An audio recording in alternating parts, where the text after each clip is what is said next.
gente vai abrir para as perguntas, mas eu queria dar uma provocadinha antes de passar a palavra para vocês. Quando eu e o Leandro a gente, né, decidiu esse tema, né, a primeira questão que me veio é que, né, é o lugar comum, é um tema feminino. Quando a gente pensa em ciúme, a gente pensa em quem? A mulher é mais ciumenta do que o outro. Então, aí eu comecei a receber os e-mails e respondê-los, né? 90% eram e-mails de mulheres. E algumas diziam assim: escreva a mim e ao meu namorado. Eu falei assim, né? Ok, né? Falei assim, será que isso responde à minha tese inicial?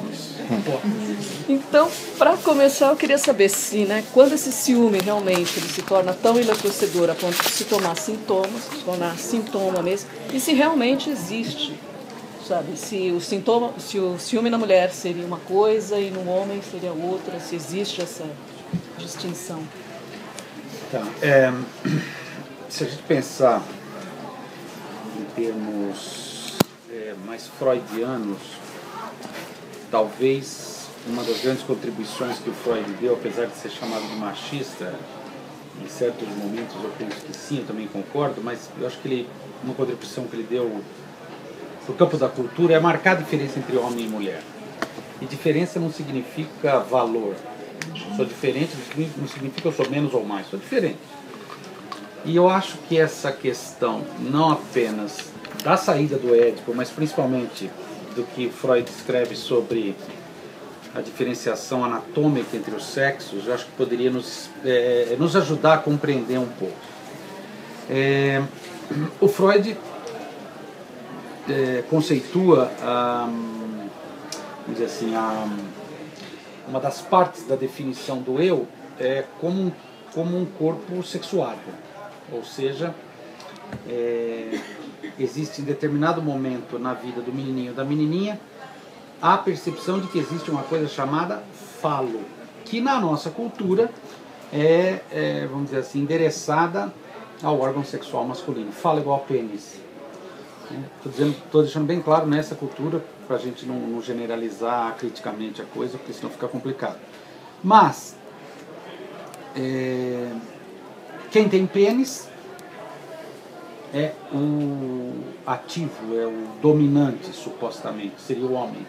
Seria a posição, especialmente a posição do macho. Foi inclusive interessante ele ter falado do patriarcado, eu concordo plenamente. E também o detentor do desejo. E quem não tem? Quem não tem é uma outra coisa. Então, é muito raro a gente ver o menininho falar, eu quero ter periquita. Mas é muito comum a gente ver a menininha falar, eu quero ter pipi, uma levei do irmãozinho, porque eu não tenho. Aí a mamãe tenta explicar, não é que você não tem, você tem outra coisa. Aí se explica, ela fala, mas eu quero meu pipi. Não tem jeito. E tem muita discussão sociocultural, etc. O estritamente psicológico, eu penso que não, acho que é uma coisa muito mais complexa que isso, um fato de linguagem, enfim, um primeiro esboço de castração, eu tenho, não tenho, o outro tem, eu tenho, que é uma das raízes da inveja, da própria cobiça. Agora, se a gente puder pensar a mulher na relação com o falo, eu penso que a relação da mulher com o falo ajuda, potencializa esse ciúmes mais manifesto da mulher. Mas o homem, se a gente pensar por essa linha de raciocínio, ele já tem o falo, então ele não tem ciúme, e a gente sabe que não é bem assim. Porque não necessariamente o falo fica localizado no pênis incondicionalmente, ao contrário, o falo flutua. Tem uma hora que o menino com o pênis descobre que ele é o falo da mãe, ou seja, ele é metaforicamente falando, o pênis da mãe. Se eu sou o falo para o outro, eu estou à disposição do outro, eu sou um apêndice do outro, então eu dependo do outro. Então quer dizer, eu não sou completo, eu sou castrado. Então eu penso que o ciúme, Patrícia, no caso do homem, é mais perigoso porque eu acho que induz a uma rivalidade, inclusive, mais agressiva, mais traiçoeira. Eu durante algum tempo, prestei algum tipo de serviço de consultoria em empresas, especialmente nos níveis mais altos, nos estratos hierárquicos mais altos, nas gerências, infelizmente é uma verdade, a maioria são homens, e eu ficava impressionado com o ciúme entre eles.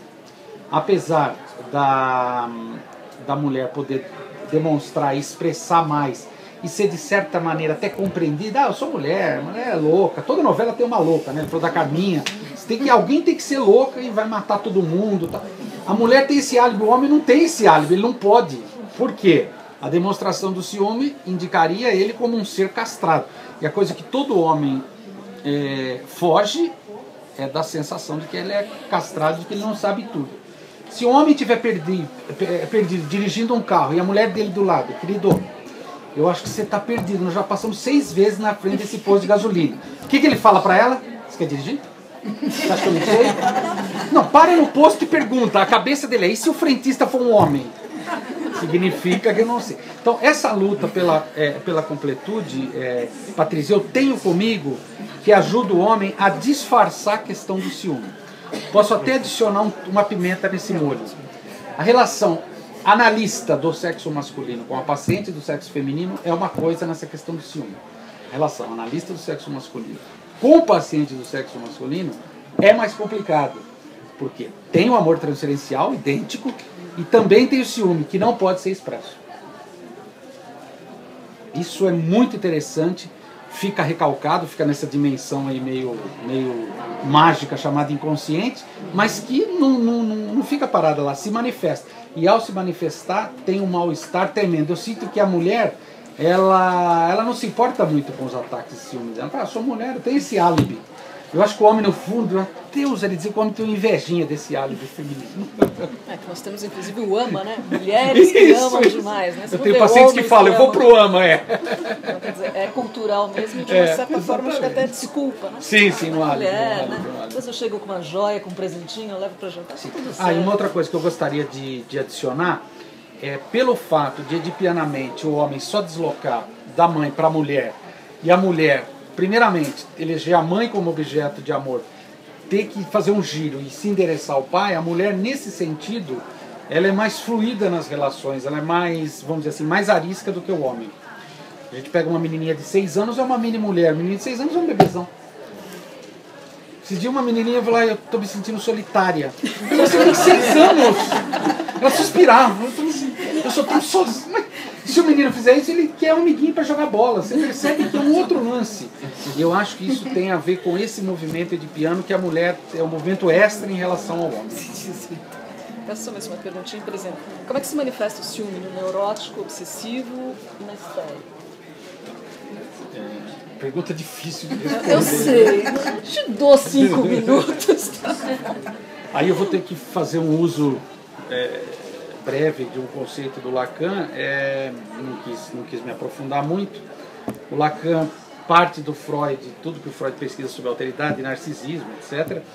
E lança uma hipótese de que essas figuras míticas parentais, elas ocupam um lugar de outro para a gente, mas não um outro com O minúsculo, um outro com O maiúsculo.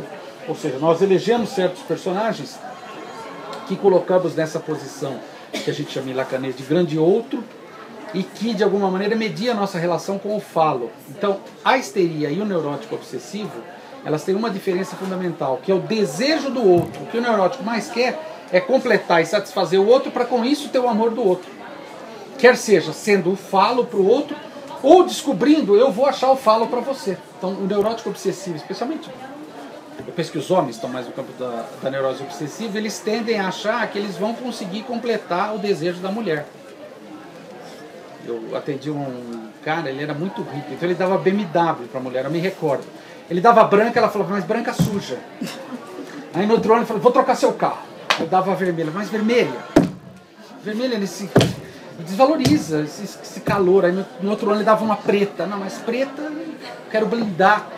E ele falava: mas eu não consigo acertar o que ela quer. E uma vez eu fiz uma pergunta para ele: você acha que ela sabe o que ela quer? Isso deu um giro na análise, né? Então eu penso que a questão do ciúme no neurótico obsessivo e na histérica está sempre endereçado ao desejo desse grande outro que ele, enfim, estou colocando a mulher no campo da histeria, elegeu como alvo, né? E a questão é, se a gente sente ciúme porque o outro deseja alguma outra coisa, mas pode ser que ele nem saiba o que ele deseja nesse terceiro. É muito comum quando a gente tem na nossa família, sei lá, vou pegar um exemplo bem interessante, assim, que é muito comum. Aí o tio largou da tia. Você, o tio largou da tia? Mas tem 60 anos, ele fugiu com a secretária. Aí você faz, depois de 2 anos, o tio vai voltar pra cá com a secretária. Todo mundo quer saber, mas como que é essa secretária? Aí tem um churrasco que vai o tio e a secretária, e a tia também vai, né? A hora que abre o portão, todo mundo quer saber como é a secretária. É sempre menos. Mas ele trocou a tia por essa mulher, né? Mas aí eu pergunto, mas você não sabe o que o tio vê nessa secretária? Pode ser que ele nem saiba também. Mas, porque é tão íntimo e tão particular que, como o Jaime até falou, fagocitado por esse amor romântico, a gente acha que a resposta está no outro e que a gente vai acessar essa resposta no outro. Quem é analista pode garantir isso, gente. É super difícil, é da ordem do impossível. Jaime, queria que você tentasse fazer uma analogia, falando em discurso, em linguagem, né, de como se construiriam as narrativas na literatura e as narrações psicanalíticas, né, porque, na verdade, é tudo linguagem, tudo é historieta, tudo é discurso, né, guardado as devidas proporções. Né. Então, o que eu posso te responder com relação a essa questão, assim, de modo breve, para a gente poder passar para conversar com o grupo, seria o seguinte, que a narrativa, ela tem uma função importante do ponto de vista da expectativa geral, né, que é a de organizar a nossa experiência, né. Paul Ricoeur, por exemplo, é um importante teórico da narrativa. Ele explica, resumindo muito, o seguinte, que o que a gente vive no dia a dia são episódios soltos. Assim, a gente tem momentos, a gente tem acontecimentos que vão se pondo, às vezes nós somos levados por circunstâncias, às vezes as coisas saem diferente do que a gente planeja e assim por diante. Então, se a gente não tivesse condição de organizar isso, a nossa vida seria inteiramente sem sentido, porque ela seria um acúmulo de fragmentos esparsos e possivelmente estanques, né? Então, eu passo meu dia, o que acontece? Eu faço um esforço de encontrar padrões, né? E dizer assim, por exemplo, hoje é um dia que eu estou com muito azar, né? Porque deu problema lá na secretaria do departamento, depois eu peguei o ônibus, aí peguei um engarrafamento, aí cheguei em casa e tinha esquecido de ir no supermercado, e aí tocou o telefone, era um problema grave. Então, assim, hoje eu tive azar. Quer dizer, eu acho um padrão ali, quando eu analiso o meu dia, digo assim, na verdade é algo comum, né, entre as várias coisas que eu vivi. Mas isso é uma invenção da minha cabeça, porque, de fato, tudo que aconteceu pode ter sido simplesmente uma série de casualidades que tem a ver com as circunstâncias, que tem a ver com os outros, e há uma imprevisibilidade. Eu não sei se esse dia vai se repetir assim amanhã, e nem tenho certeza de que o dia anterior foi parecido com isso, enfim. Mas a gente faz esse esforço constantemente, dizer sim, há uma organização, né? Então eu digo assim, eu sou uma pessoa muito calma, e eu fico lembrando dos momentos em que eu fui calmo, e eu esqueço dos momentos, ou deixo para lá, né, os momentos que eu não estou calmo, para poder dizer sim, eu sou uma pessoa calma. Então, a narrativa, ela tem a função justamente de estabelecer relações de causa e efeito, né? Dizer assim, eu fiz isto por causa do que aconteceu antes, eu vou fazer isso porque isso será importante com relação ao que já aconteceu antes, e aí quando acontece alguma coisa comigo eu tento dizer, foi porque eu fiz aquilo, né? Foi porque eu tomei essa decisão, não devia ter tomado aquela decisão.